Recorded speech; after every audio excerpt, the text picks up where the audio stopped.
mnamo tarehe 23 mwezi wa 11 mwaka huu majira ya saa 5 za asubuhi huko mtaa wa Busekwanoni katika kijiji cha Busisi, tarafa ya Sengerema, mkoani Mwanza. Katika kizuizi cha barabara kilichopo katika eneo hilo la Busekwanoni, kata ya Busisi, katika wilaya ya Sengerema, jeshi la polisi limefanikiwa kuwakamata raia wa Burundi ambao idadi yao ni 14 ambao walikuwa wanasafiri kwenye magari mawili. 13 walikuwa wakisafiri kwenye gari namba T 337 DYA. Hii ni aina ya Tata inayotoka kwenye kampuni ya usafirishaji abiria iitwayo Chiza. Gari hili ni mali ya Chiza Francis Lugubi ambaye ni mkazi wa mkoa wa Dodoma.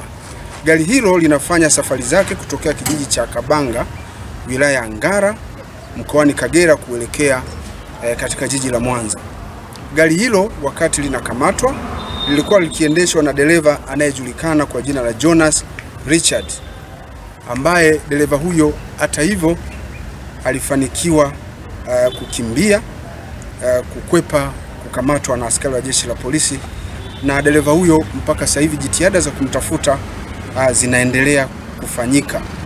Aidha, dereva huyo alikuwa akisaidiwa na fundi ambaye anaitwa Mustafa Emili ambaye ana umri wa miaka 24.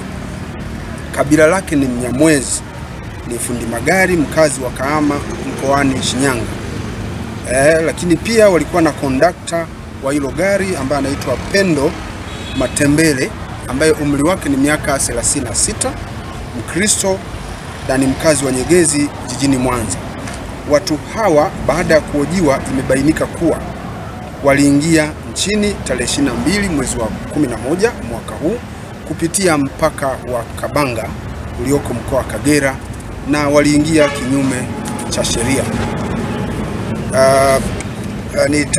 Mtuhumiwa mwingine ambaye amekamatwa ni mtuhumiwa mmoja ambaye anaitwa Shadia Jafari.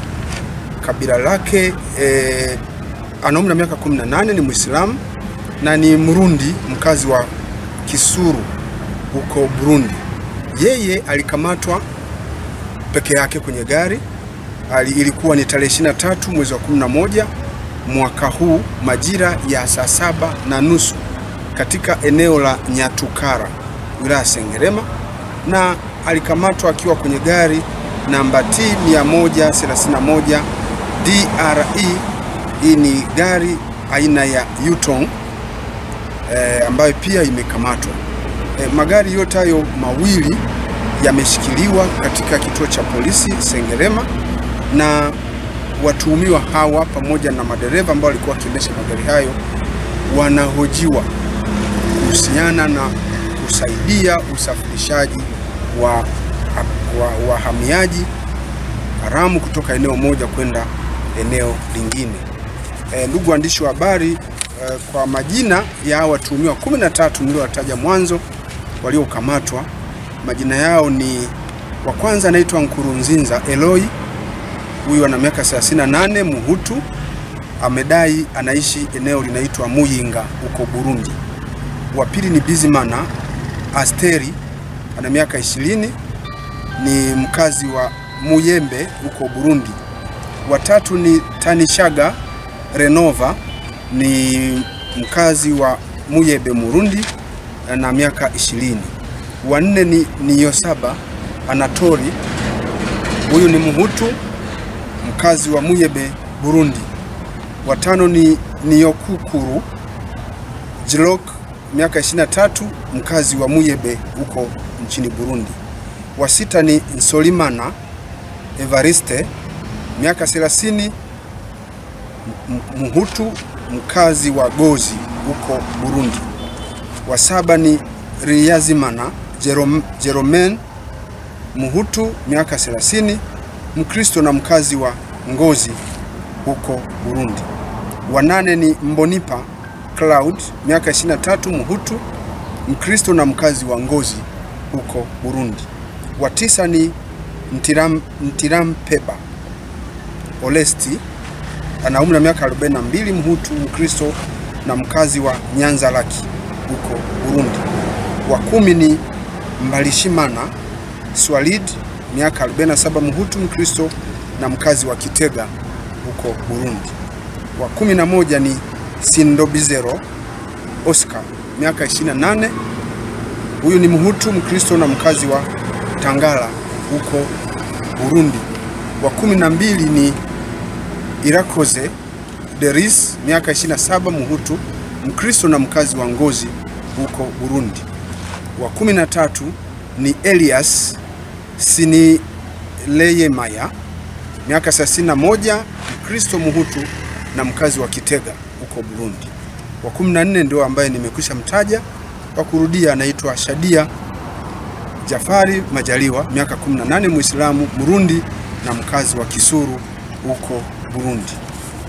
Ndugu zangu waandishi wa habari, watuhumiwa hawa kama nilivyosema wanaendelea kuhojiwa na jeshi la polisi tukishirikiana na maafisa wa idara ya uhamiaji. Kufuatia kukamatwa kwa watuhumiwa hao, nichukue nafasi hii kuendelea kuongea na wakazi wa mkoa wa Mwanza na kuwajulisha kwamba hali ya usalama ya mkoa wa Mwanza inaendelea kuimarishwa kupitia jeshi la polisi, ambapo tunafanya kazi kwa kushirikiana na vyombo vingine vya usalama pamoja na wananchi, ambapo tumeimarisha doria katika jiji lote na katika wilaya zote zinazounda mkoa wa Mwanza. Katika barabara zote za kuingia katika mkoa wa Mwanza zimeimarishwa doria na vizuizi mbalimbali kwa ajili ya kudhibiti na kuzuia matukio ya kihalifu, ambapo katika kufanya hivyo lengo letu ni kuhakikisha kwamba mkoa wa Mwanza unaendelea kulindwa kutokea maeneo yote muhimu yanayoingia na kutoka katika mkoa wa Mwanza. Doria zimeimarishwa na vizuizi vimeimarishwa. Lengo ni kuhakikisha kwamba anayeingia Mwanza anaingia na kuwakuta wakazi wa Mwanza wakiendelea na shughuli zao salama, na hata anapotoka kwa kufuata sheria atoke na kuacha wakazi wa Mwanza wakiwa salama. Wakati jeshi la polisi linaendelea na misako na doria mbalimbali katika maeneo yetu katika mkoa wa Mwanza, nichukue nafasi hii kuwaomba wakazi wa mkoa wa Mwanza kuendelea kutoa taarifa zitakazosaidia kuwafichua wahalifu popote pale walipo. Lengo letu ni kuwafichua wahalifu waweze kushughulikiwa kabla hawajajiingiza katika matukio ya kihalifu. Na nichukue nafasi hii kuendelea kuwakumbusha pia wakazi wa mkoa wa Mwanza kuendelea kufanya shughuli zao pasipokuwa na hofu yoyote ya kiusalama, kwa sababu jeshi la polisi limeendelea kujipanga katika kuhakikisha kwamba wananchi na mali zao vinaendelea kuwa salama. Wajibu wao wakazi wa Mwanza, tunawataka wao kama wakazi wa Mwanza waendelee kutimiza wajibu wao wa kutunza amani, kuhakikisha kwamba vitendo vyovyote vya uvunjifu wa amani, vurugu, vitendo vya fujo, vitendo vya kuharibu mali, matukio ya kihalifu, wananchi kamwe wasishiriki, na badala yake wakipokea taarifa za aina hiyo watoe taarifa kwa jeshi la polisi ili tuweze kukabiliana na wahalifu wao Kwa maendeleo ya sekta ya utalii na huduma za hoteli nchini, Parrot Hotel iliyopo Kaloleni katikati ya jiji la Arusha ni fahari ya Tanzania. Ina bwawa la kisasa la kuogelea na kupumzika kwa watu wa rika zote, mapokezi yenye ubora.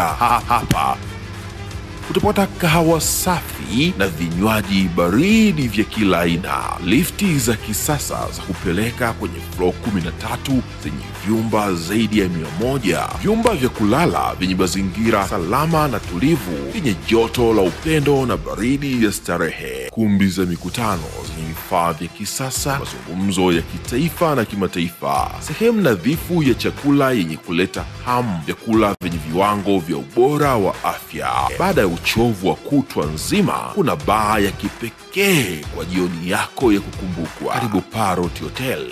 kuonja ladha mpya ya maisha.